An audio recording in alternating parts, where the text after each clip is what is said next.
Good evening. Very happy to be with you to discuss a major issue.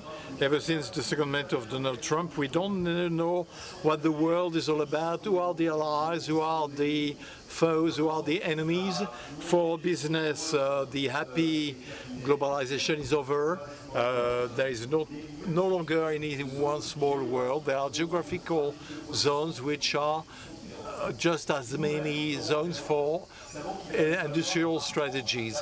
We Europeans will have to learn to rely on ourselves. This is what Donald Trump is kind of hammering on us, which kind of a wake-up call as well.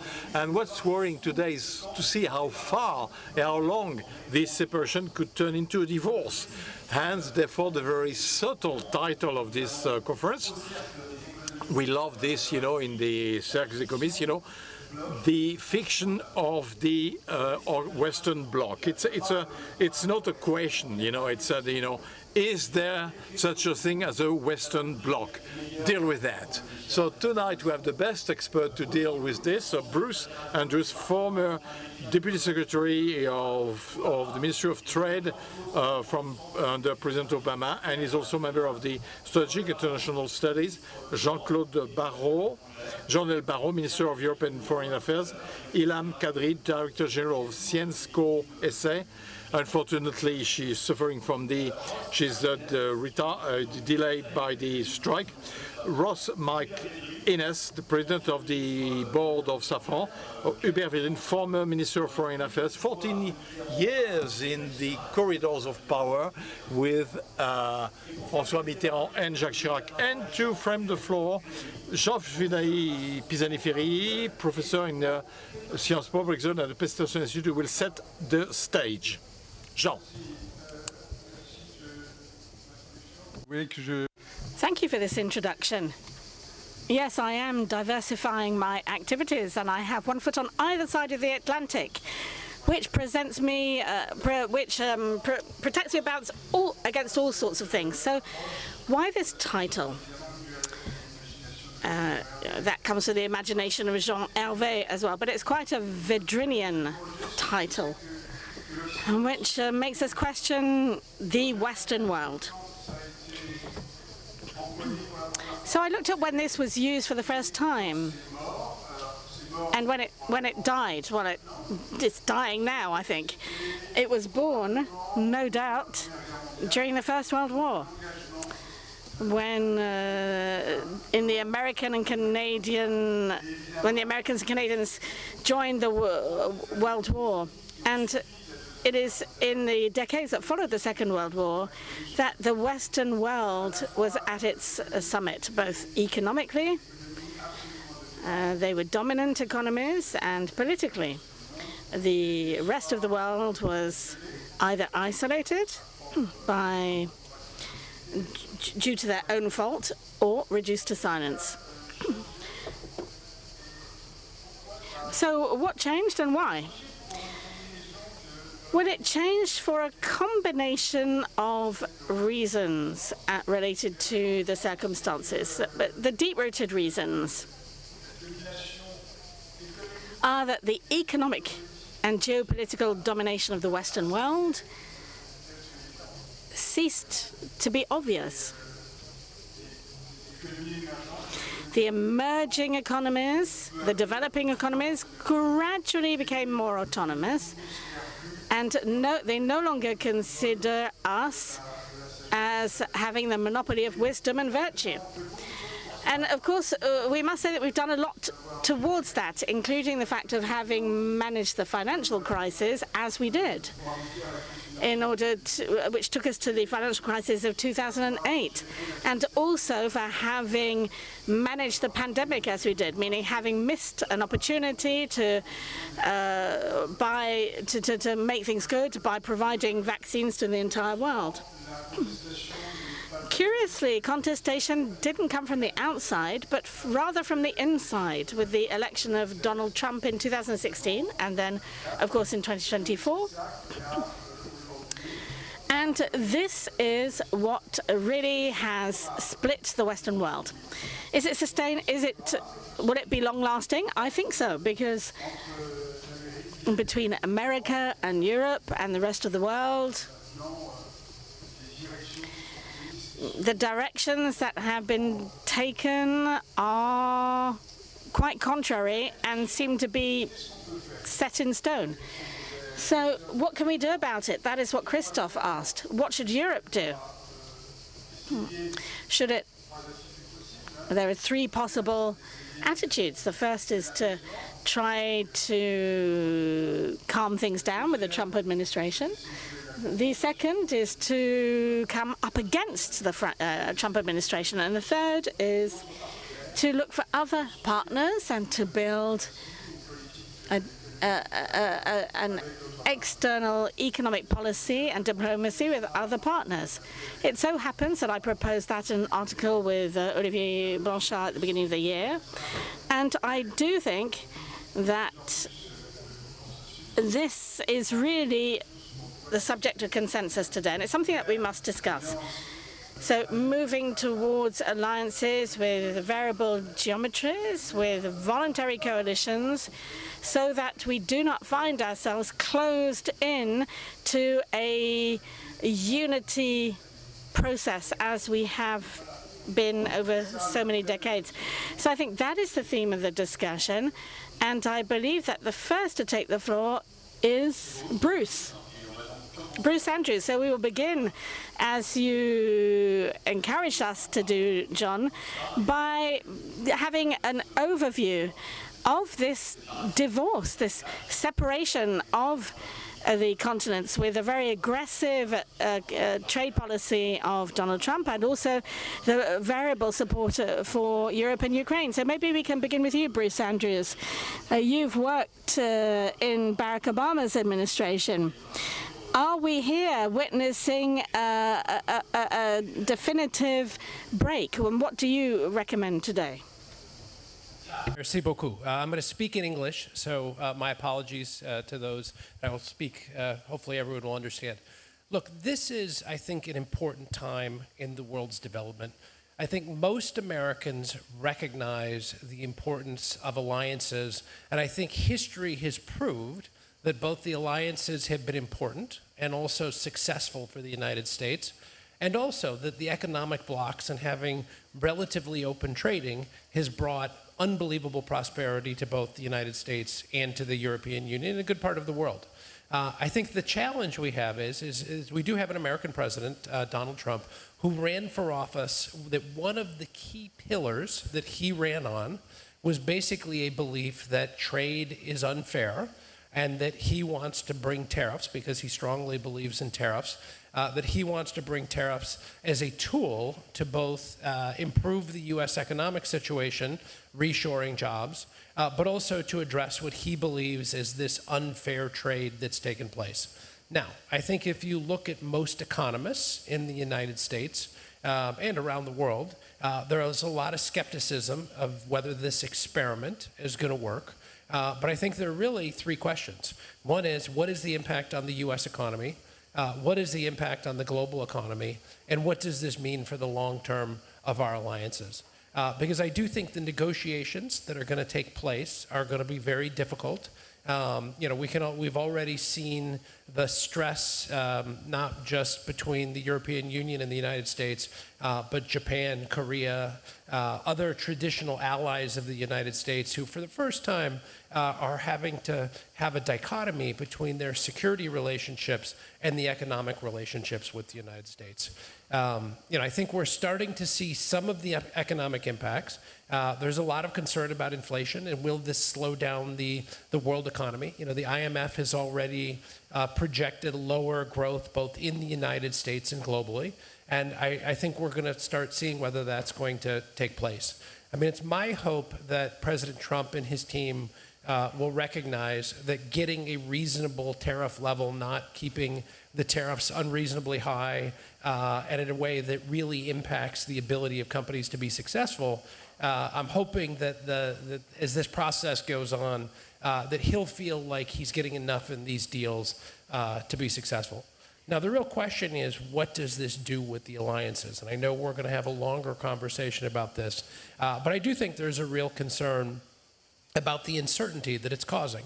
And I know from talking to colleagues here in the European Union and around Asia, there's a real question of whether the United States will be a reliable ally in the future. And I think that's an important question that, there's not an answer for yet. I do think if you look historically, the United States has gone through periods of nationalism and isolationism in the past. And I think it's at least my hope that we'll come back to recognizing how important these alliances are and how important that the trading relationships being successful and being mutually prosperous rather than just being zero-sum where, the United States needs to gain something and Europe doesn't necessarily see it as in their interest. And I think a lot of the allies, and I think part of the reason these negotiations are proving so difficult is because, traditional U.S. allies are saying, this has to be win-win. This just can't be you win and we lose, but we've all got to win and we've all got to find an agreement that serves everybody's interests here. So I do think we're in for a period of several years, but I think there's a question about whether the MAGA view of the world, and particularly this hyper-nationalism and also isolationism, is that something that's going to carry over the long term? Because I think if you look at the course of history, generally the world and events intercede and cause countries to need to work with alliances and for us to be able to work together. And if I look forward, I think that we're going to start seeing that over the course of time. But I do think the next couple of years are going to be a period both from an economic standpoint, but also from an alliance standpoint of real and challenging uncertainty. Merci beaucoup, Bruce. Effectivement, c'est la... Thank you, Bruce. And this is the this is the question, the key question of the next months and the next years. Jean was telling us early on that this was the end of a period which started at the end of First World War, the end of an illusion of a Western bloc. Is this your opinion, Ross McInnes? Absolutely not. I think that John's chronology is not right. The Western unity goes back to the Lumières in the 18th century. So why are we raising the question of fiction? Why this question today? Well, obviously because of the American administration that we are shocked by, because of the tone and the hostility that is directed mainly to their oldest allies. And the closest historically. Having said this, Western values are not a fiction and have been a reality since the 18th century. And I'm not afraid to confirm this. The lights are Western, their values, and they form unity. It's true that sometimes, here or there, there are blackouts, but these lights, those who are deprived of these lights are envious, and that's not a fiction for those who are seeking to join us, sometimes at the part of their life. Not many migrants want to live in Russia or China. The current difficulties, and they are current, are mainly of American origin. They can feed doubts, but a little bit of historical depth should allow us to keep our sights and to keep up morale. And what's happened today has already happened on a number of occasions to the United States. Just to remember Joe Wilson, who sabotaged the Treaty of Versailles, but nearer to us, let us reread Parfit, who noted General de Gaulle, quote, "The Americans decided to abolish their allies." And de Gaulle, once again, for nuclear, we owe nothing to nuclears except for tripping them over. So despite the disappointments of the current times, I'm convinced that Harvard will survive Trump, Oxford survived Cromwell, and Sorbonne survived Daniel Cohn-Bendit. So it's in the name of these common values that as we must be united. And what do we have faced with us? We would say BRICS, I would say brick and broc. Of course, certain democratic progressive states, but coupled with authoritarian regimes. And at the head of this, a few old, sympathetic, nostalgic, who are nostalgic for the Russians. There's a desire to criticize the Western world, which is the source of all of their misfortune. And I note that when they're chased away from power, where do these people take refuge? In the Western world. And we see them reading the local newspapers. That's what we call, you know, somebody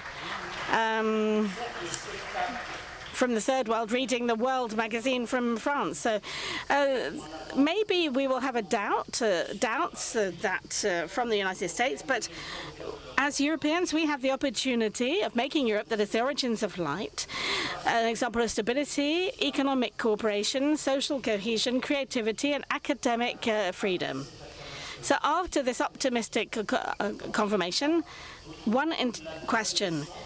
In what state will we find the teenager that has spent 4 years in prison? Of course, the transatlantic relationship will be different. We will have to prepare for this, but that will be for the second part of this discussion.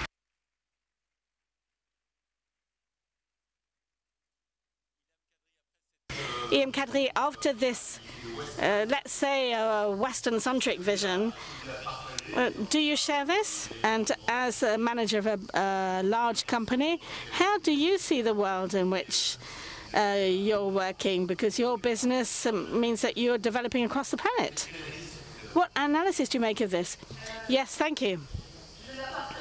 I do not share this vision, and I don't want to engage in this debate of 1717 and the century of the Lumières. I come from the East, but I'm from both. I'm from the East and the West, and my company that is based in Belgium, 40% of our turnover, 7 billion, is in the States, 35% in Asia, and we're the smallest region. We're very proud to be Belgium and European, but we're from a smaller region, which is Europe. I've been working for 30 years in industry. I've been a CEO for 10 years, and I thought that in 2019, during the COVID, I thought that would be the time when a CEO feels really alone, and we have to get back up and get going again after a pandemic. But we are now in a period that is very tricky. It's very difficult to manage global industrial affairs. But, you know, we will get there. I hope that this trade war will come to an end, because it's not good for anybody. So, yes, I do think that there will be a light at the end of the tunnel. I've just come back from China. I spent the entire week in China, and I met the Chinese Prime Minister. I think that it will come to an end. So will it be 10% between the United States and Europe, or 60% with China and Europe? I don't know. But what is important is to recognize that the globalization in which I grew up is changing. I don't think it's the end of globalization, but it is. There will be change. So to talk about Europe, Europe is struggling. Is struggling with industry because there's a problem of competitivity. In the chemistry industry that I represent here, more than 5% of production capacity in Europe closed in 2022-2023. There are more announcements coming, so there's a problem of energy, 4 to 5 times more expensive than in other regions. There's bureaucracy. There is this whole lack of facility, red tape, and so we've done a lot in the chemical industry. We really we launched an Antwerp declaration in 2024-2025 for Europe. There's the Draghi report, and I'm sure that you're familiar with this. More than 400 pages that that say that 800 billion are necessary in investment for the rebirth of European industry. So Europe today is sort of caught between a stone and a hard wall. I think the best thing that could have happened to Europe was the election of Trump, because this election is really shaking things up. And the problems that Europe are experiencing are not because of Trump. It's because structurally things had to be done. And that's the dream of Delors to bring Europe alive. But monetary Europe exists, but industrial Europe doesn't exist, or the Europe of energy or talents doesn't exist. So we are alone, thinking, what Europe do we want? not a Europe with ambitions, but it's time to get down to work. And we know this thanks to the Draghi report, etc. Europe needs China, needs the United States, and maybe we can talk about that in the second question. It cannot do without China. China wants to invest in Europe, in the industrial sector. So it would be a tremendous asset for Europe to do something different. But the 27 member countries must all come together and have a united front and create this Europe of energy and industry.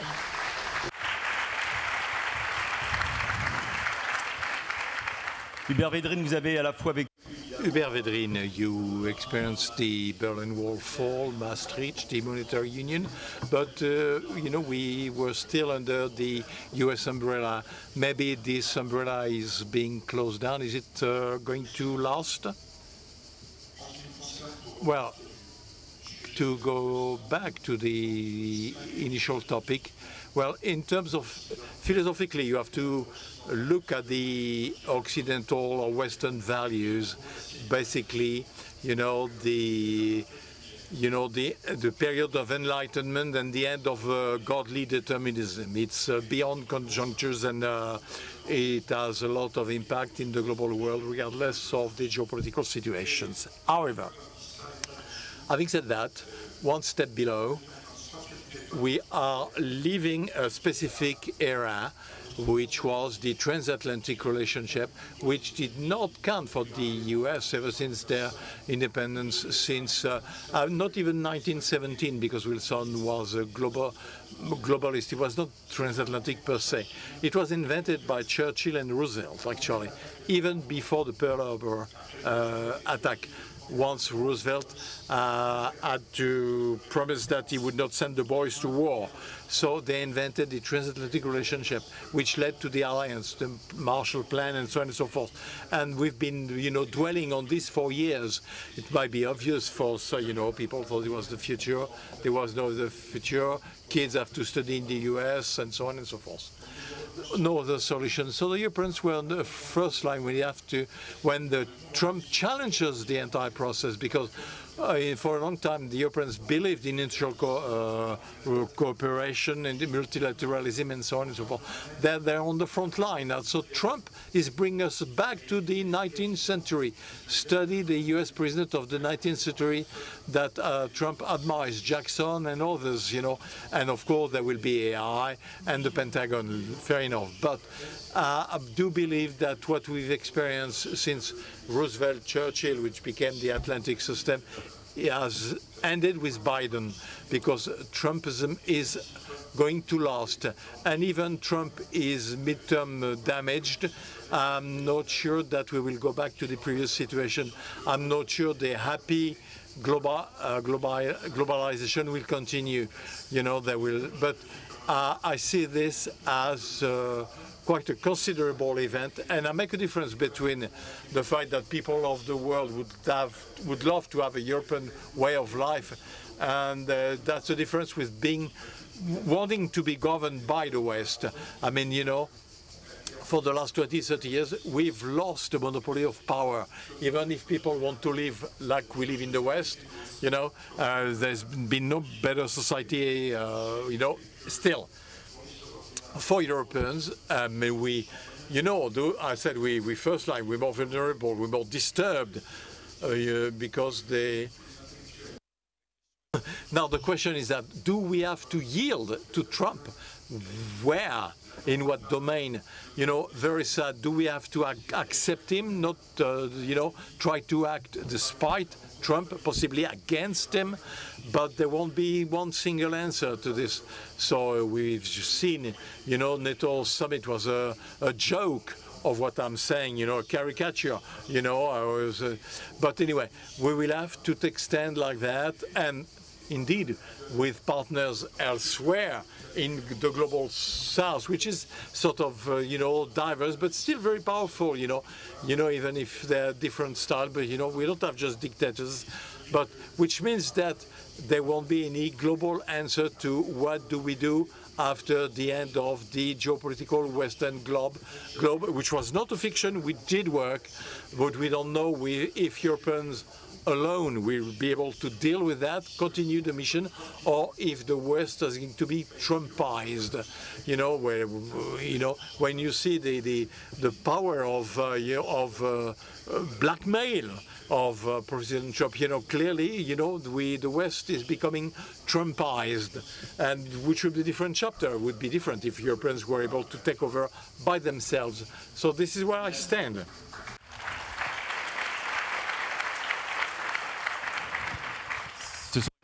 Thank you. Of course, these are as many questions for Minister Jean-Noël Barrot. You were there for the NATO summit and the G7 summit. And do you have the feeling that you were part of a unity with the United States? And then the question raised by Hubert is, for this unity to continue, we must place one knee on the ground and claim allegiance. First of all, I'm very honored to share this stage with the illustrious speakers who came before me, and in particular Hubert Védrine, who came before me in the ministry. And the privilege of a minister, an acting minister, to benefit from his experience. The privilege of the former minister is that he can speak freely, and also he is not obliged to wear a tie, which, given the quality and the warmth of your welcome, Jean-Louis Lorenzi, is absolutely out of this world. So to answer this question, I would say three things. The first is that there is no Western unity, just as there is no global South. These concepts are political concepts which do not have any physical substance. Among the 21st economies in the world, 7 are geographically in the South. Among the 10 main greenhouse gas emitters, 5 are in the north and 5 are in the south. And all of the countries in the world, north, south, east and west, are faced with many challenges. That of migration, in particular, that are concentrated between countries of the south. So yes, the world is becoming more and more fragmented. But no, this fragmentation is not happening along geographical lines. The break lines are not the partisans of national order founded on rules, multilateralism, cooperation, and the others, the partisans of the law on one hand and the partisans of force on the other. And you've understood in which of the two camps we reside. The second message, which is a hot topic, because in a few days' time, normally a very important negotiation should be completed between two essential trade partners, the European Union and the United States of America. And nobody has ever come out of a war trade with a win when it's with their main partner, because customs duties are a tax on the middle classes, which will impoverish American and European middle classes. Also, because the American economy has a vital need of the European economy. The GAFAs have 25% of their turnover in euro.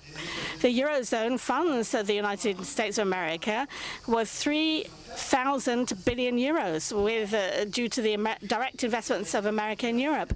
And American universities have a vital need of the brilliant minds from Europe to teach and do research in universities, even though, thankfully, the Cercle of the economists managed to retain a certain number of these talents so that they can live their vocation in France. And finally, because if the United States were to continue to want to impose prohibitive customs duties against Europe, we would have no choice than to do the same. It's a question of credibility.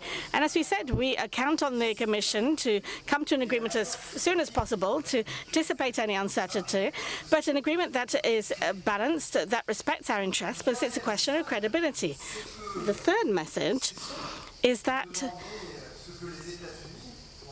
let's stop asking what the States will do for Europe, and let's ask what we will do for the States, and in particular what we will do to make it stronger and more independent in a century where it will need more strength and independence to defend its interests, its vision of mankind in the world, to defend the process of cooperation in the resolution of the major global challenges, and to defend international law and justice everywhere and always. If we find this strength and this independence, if we have the will to do this, then we will be joined by countries that come from the east, the west, north and south, and which, seeing Europe raise this flag, will be very happy to follow this example, because they are independent countries, and they want their sovereignty is important for them. So to a certain extent, Europe can be the antidote if we give ourselves the means and to fight against the brutality of the world.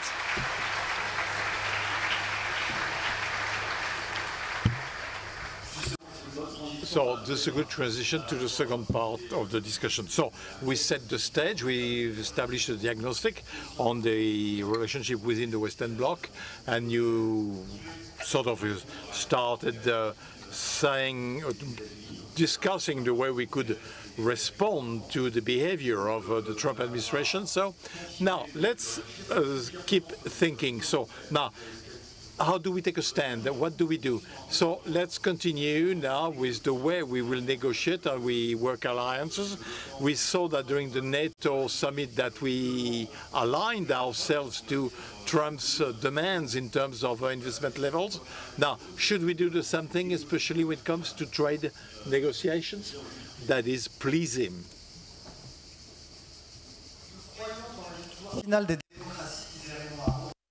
We believe in the final victory on condition that it's something we really want. And European democracy has many assets in this new century to be on the right side of history. We have the biggest economic market in the world. We have plentiful savings and funding capacities that have not yet been tapped into. We have the most brilliant minds in the world. The question is, do we want or do we wish to continue to weigh in the world's destiny? Do we wish to have weight outside? And our weight externally directly depends on our internal strength, our military strength, first of all, to dissuade threat. I know the observers, the journalists saw in this NATO summit mostly the game of President Trump. What I saw were European countries that at last have understood the extent of the threat that is all around us and who've decided to take on board their security, not in a process of aggressiveness, but in order to push away the threat sustainably by increasing their level of military strength. Secondly, we do no longer wish to depend on others, and so that we can make our own choices. And this requires, first of all, developing domestic markets and a lot of customs duties. There are still barriers in the single market that prevent European countries from diversifying and growing within the entire domestic market. It also means that we need simplification, we must invest, and we have the capacity to do this. I would like to recall, although it's never entirely credible when it's a French minister who says this, that the public debt compared to European wealth is 80%. 80% of the European GDP. It's in the United States at 124%. We have a lot of room for maneuver if we wish to invest. And our economy is also realism, the defense of our interests in a world where, we must admit, the tone has become considerably harsher, and that's why we must increase our military and economic strength, but also our moral strength, meaning the ambition that we have for ourselves, the capacity to resist all blackmail, the will to defend our interests, even though sometimes these interests come at a cost. This moral strength with our economic and military strengths will allow us to defend our interests in the future world, whatever the form it takes and the alliances that we will need to build, because we will not manage to achieve this alone. And so the question that arises in a time where multilateralism and international institutions born on the ruins of the Second World War are disputed is the way in which we can carry along others with us to rise and meet the planetary challenges: trade, taxes, climate, pandemics. And from that point of view, once Europe has sufficient strength to confirm its strength and to gather other stakeholders around it, well, then it's the question of Jean-Pisari that we must grasp. It's the coalition of independences. And the President of France launched one when he went to Southeast Asia by opening up the possibility of this type of coalition. Europe will carry along many countries who were in Southeast Asia, Africa, Latin America, who will always prefer the logics of cooperation to those of coercion and or worse.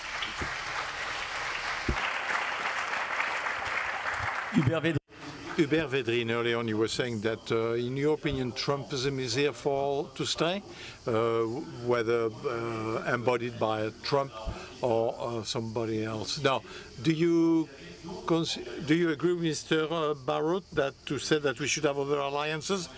Yes. When I said it would last, I said we could see for years that within the U.S. popular constituent there is a rejection of globalization, you know, telephones being manufactured in China, you know, Democrats were actually pushing for Trump. So, you know, they wanted also to stamp the progressism that's turned into a woke madness. So I do agree with Jean-Noël and what Jean PISANI-FERRY said. When it comes to an example of cooperation, clearly we have to look for partners. We have to reinvent multilateralism that would be efficient. The great example would be, but the true problem we know is the ecological clock. You know, it's the most serious problem we face. You know, the time, you know, this is the time bomb of ecology. So this is, you know, this is the. Maybe you upload because you're too hot and you want me to stop. Okay, fair enough. But anyway, you know, look at the COP climate and biodiversity. If Europeans can, you know, stop the problems of European population because the transition is too brutal, well, there is something to agree, a deal to do with Trump. But since we have to manage the relationship with the trade war with the US or the trade conflict, and in France, well, I mean, in France, you know, Europe considers this a Trump menace more than anything else. So do we increase the budget for defense?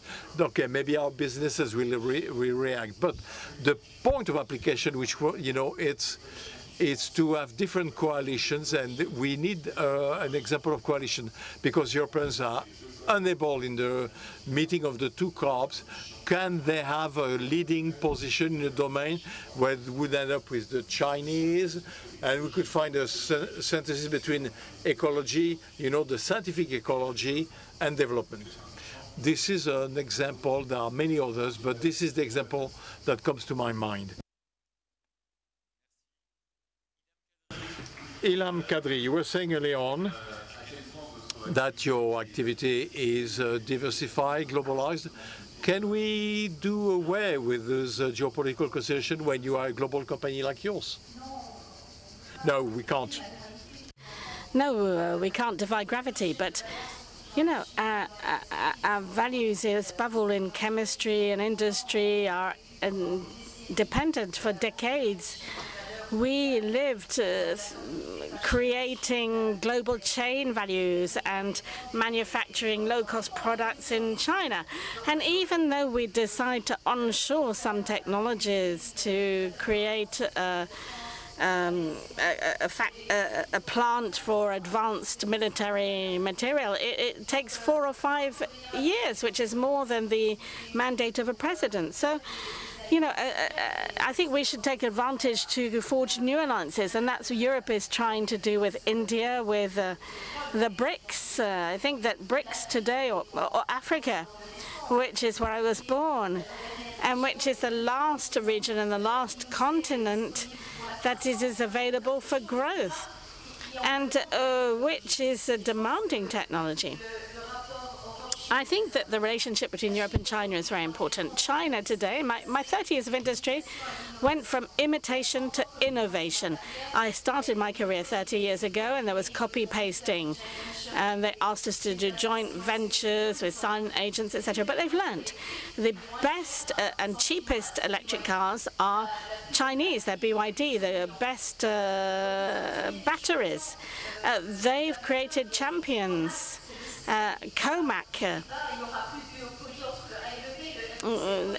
you know, Comac is coming, so Airbus has to, and Boeing need to look out. So, Xiaomi do make telephones, but they also work in the automobile industry, and now there is the deep sea that is now cutting the legs off this Gen AI that we need. And so we must be careful. China today is a champion. Of course they have domestic problems, but that's not the subject of this panel. If I were Europe today, I would ask China to onshore their best technologies, just as China did 30 or 50 years ago.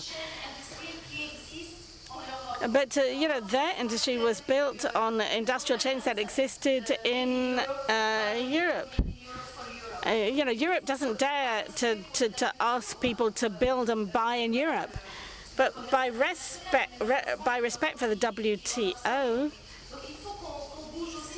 you know, we must change the way in which we forge our alliances, and we must turn towards these emerging countries. And China is one of the biggest consumer countries and the biggest innovators in the world.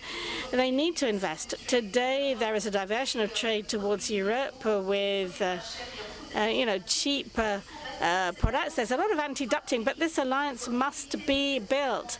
But we must build it together. We must avoid fragmentation so that China doesn't discuss individual products with individual countries. That's what we must do.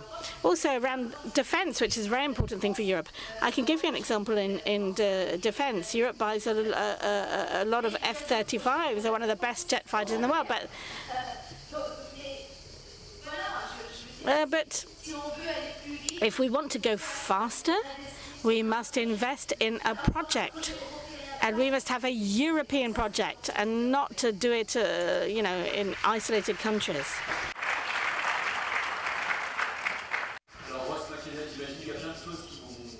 Ross McInnes, I'm sure you're going to react to what's been said by Ilham.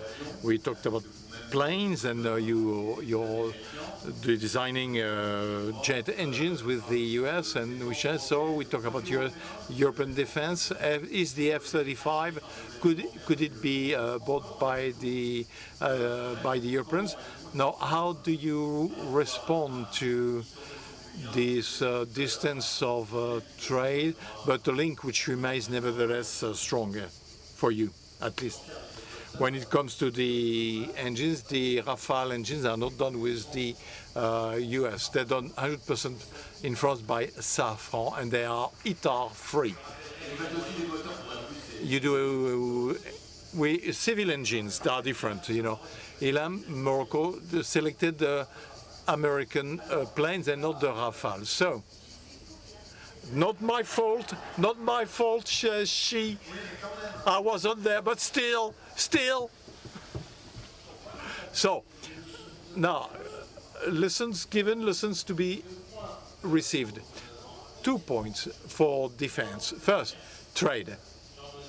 Jean-Noël said it better than I would. I invite you to go beyond that. We have to look to other horizons, not just transatlantic. And in this context, I think to drag our feet on the Mercosur agreement, to not accepting CITE with Canada, I mean, doesn't seem to me up to the challenges. You know, standing in, you know, in front of Trump, but yielding to the U.S. farmers' unions, well, you know, to the European Farmers Union, sorry. Well, that's not good. So sovereignty in defense to be able to defend our own interest. For too long a time, Europeans said they wanted peace, whereas in fact, they just wanted to be left in peace. Today, we can no longer afford that. We have to increase our defense budget, that's clear, but careful. Within such defense budget, we need to increase the share of equipment or material and mainly, and this is essential, otherwise we'll let the fox into the hand. We have to, sorry, if we want to make the defense effort lasting. So European voters will not accept higher taxes, you know, reduction of some social contributions. Well, if there is no jobs, quality jobs coming with that, but as a balance. But, you know, another point, such equipment have to be manufactured in Europe, but we are not going to be just a garage or an assembly line for US businesses. No, this equipment have to be designed in Europe, and the Europeans, and this is the case of Rafale, have to be able to use them as they see fit. In technically speaking, that we have to preserve what design authority, and this is the technical research upstream and R&D, which are more difficult to valorize politically, but without a full control upstream, we will just shift the problem and we will depend on the US in an unacceptable way. And since we closed a NATO summit where the Secretary General was amazing by calling Trump daddy.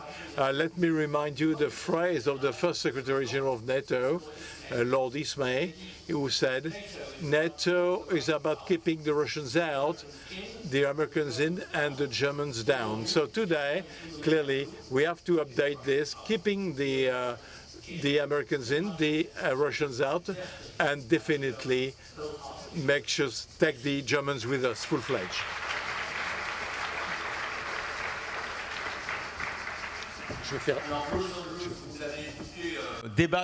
Bruce, you listened to us, you know, you heard this inter-European discussion. Now, do we have the good solution? Do we have the good reactions to save the alliance with the US, in your opinion? What's your opinion after what you heard?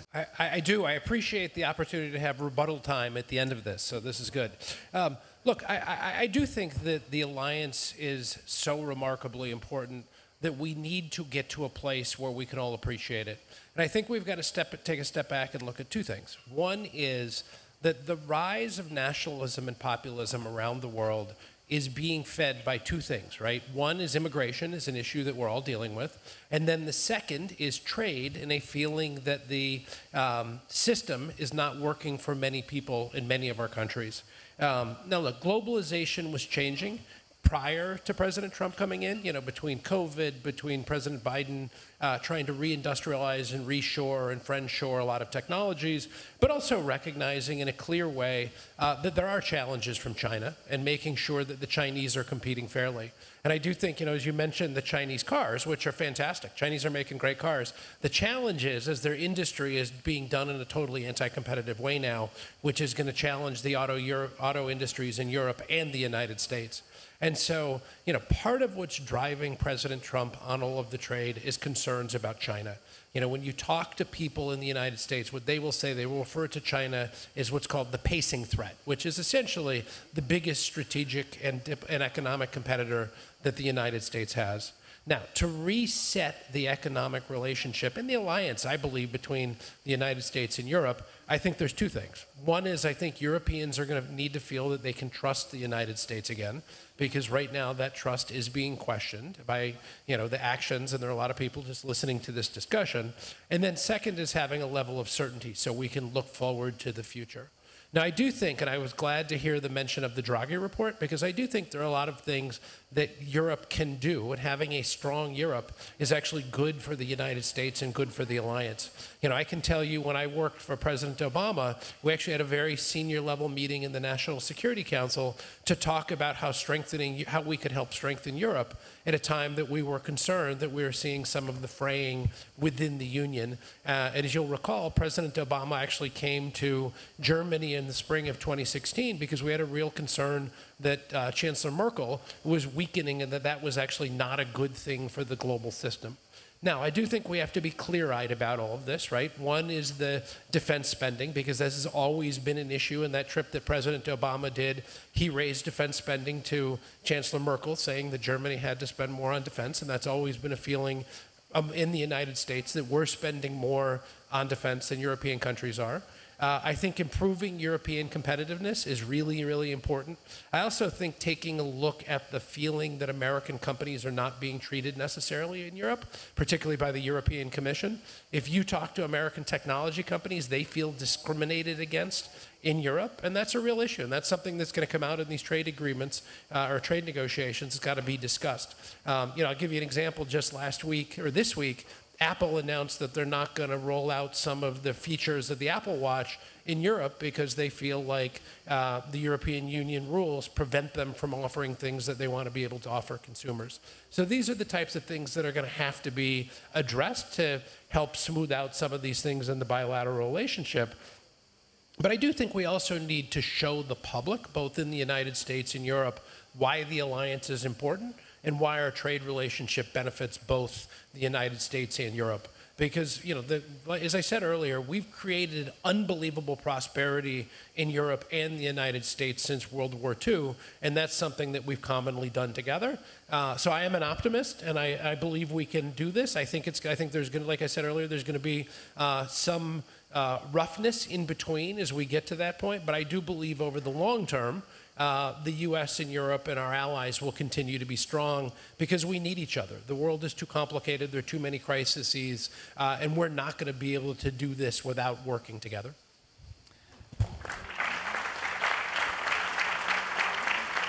Merci. Thank you, Bruce. Before we give the floor back to John for a summary of these very rich discussion, let's give the floor to the Minister, because he was two subjects were raised. First of all, the trade negotiation with the Americans, because Ross was saying that we maybe had to give some guarantees, and also on the GAFAs, which have the feeling, as Bruce said, that they are being attacked by the European Commission. Yes, well, on the trade agreements, Ross is right when he says that the European Union must turn to these regions of the world. As I was saying earlier on, Southeast Asia, Africa, Latin America, that continue to believe in the benefit of a free and regulated international trade, as we also believe. Only for farmers, wherever they producers, and in particular farmers, we've established a certain number of rules, and we cannot open wide international trade without looking at without ensuring that our trade partners also respect a certain number of rules. So I think it's very important to reiterate that implicit tariffs between members of the European Union were considered, estimated, no doubt, rather roughly by the International Monetary Fund, who said that 50% of customs duties are hidden due to red tape between the different countries. I did my own little investigation. The other day I was in the Calvados with a Calvados spirit producer. And I talked to the farmer and said, the producer, and said, well, did he encounter any non-tariff obstacles when he exports to other countries of the European Union? Yes, today I received an order from Letonia for different vintages, and for 15 vintages. And for each vintage, I have to produce a report, and each report I have to pay for, and it's 100 euros per report. So 100 times 15 is 1,500 of implicit customs duties for an order of 13,000 euros of cognac to be sent to Letonia. So let's look at the barriers to trade within Europe that prevent our companies from trading with each other. And with regard to digital, and I say this to my co-panelists, we will not change the regulations that we have established democratically. And if the United States wishes their discussions to be held on platforms that are managed by multimillionaires, okay. But in Europe, we will defend democracy that is based on high-quality public debate whose rules are established by the citizens. And as for the other rules that seem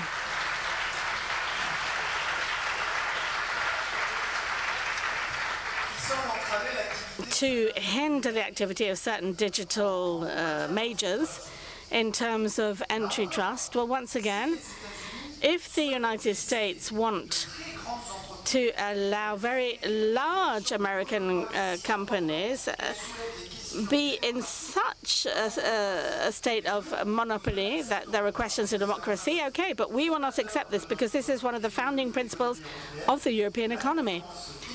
Fair competition that allows innovation to develop and which allows the consumers not to be imprisoned in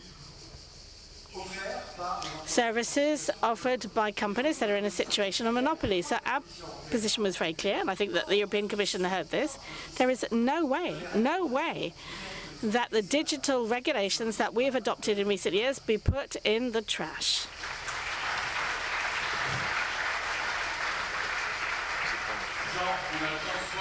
John, we have the time for one word of conclusion or a question, as you like. Are there any questions from the floor? Okay. Sorry, the interpreters need a microphone to translate.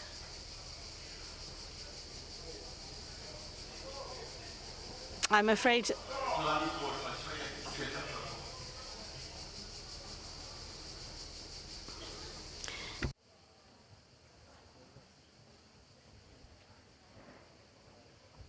Oh, Monsieur le Ministre. Yes, Minister, I have a question for you. And the legal consequences can be very serious. I lived for 10 years in Ukraine. I've just come back from Russia. In Kyiv, there is a boulevard called the Stefan Bundara Boulevard. That is the name of a neo-Nazi collaborator who executed 1.4 million Jews in the Second World War. I hope that you're familiar with the name of Jacques Legendre, 2007-2008. Do you condone this? Because it means that the support that you have brought to Ukraine is support that you've given to a fascist neo-Nazi government. Et vous soutenez donc le gouvernement russe, on est d'accord? And therefore you support the Russian government, is that right? No, I support the law. And in Kyiv there was a coup d'etat in 2014 with 650 people who were assassinated by the people who organized this. Mr. Eric Denisset. Monsieur Eric Denisset, agent de la DGSE, qui a été assassiné il y a 10 jours. C'est la ligne rouge. Un peu de respect, monsieur, pour la résistance héroïque. For the heroic resistance of the Ukrainian people against their invaders. That's who we support. They're fighting for our security.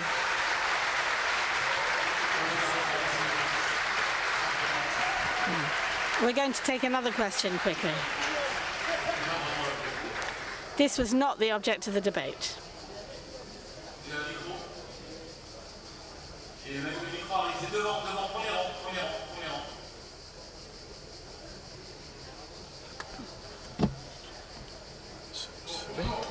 Hello. Last year, I asked a question, how will we fund 5 to 6% of GDP? And the minister said we will tax airplane tickets. So I will ask the question differently. Since the Draghi report, plus 600 billion, so 800 billion and all of the rest, everybody said that we must forge alliances with whom? Nobody said with whom? With Australia, New Zealand, Japan? So, dear Minister, you're very busy, and you might not be able to see what will happen in 7 to 8 years' time. Can we fund all of this and extend the European Union to the Balkans and Ukraine? Are we going to Europeanize NATO, whether there's Trump or not? Can we do this? So do we have the means of funding all of this? You said that's a question to a future Prime Minister. Well, I'm not concerned anyway. So let me tell you that the answer to your question is very simple. The first minister, François Bayrou, Prime Minister, said it, you know, on April 15 during his press conference, and he titled The Courage of Truth. What we need for these additional expenditures in defense and to finance the adaptation to the to adapt to climate change is to produce more. And to produce more, we need more work, and for more work, we have to be in a larger number to work. So this is the key when you compare France with other countries, which would make it possible to find a margin of maneuver to finance such efforts we need. So, just one word of conclusion. This discussion, the question asked by Jean-Hervé, I think we've answered that. I mean, we answered, we do have a common cultural heritage, that of enlightenment and lumière, but now politically we are kind of shifting away, moving away, drift, and this is going to last possibly. So this was the first question that we had to respond. Now, second question, and that was mentioned several times, you mentioned that the Draghi report and the Letta report are not sufficient. Well, it's not enough to pay a tribute. It's not enough to yield. You know, they have to be implemented. And this, in my opinion, this something is, well, it's about a year now that the report has been handed over and nothing much is happening. So this is the problem. Third question is that of the way we behave in a world where the NATO is no longer the pivotal element of the Western world. And the answer to that question is that other here have mentioned, and Jean-Noël Barrot mentioned the idea of variable geometry alliance or coalition. Well, that's quite essential, especially including on climate, and it is with China and Brazil that we will have to work out a partnership. And for other topics, well, it will be with others. So let's see how we will develop our new strategy for multi-partnerships. Thank you all. Have a good evening. Bye-bye.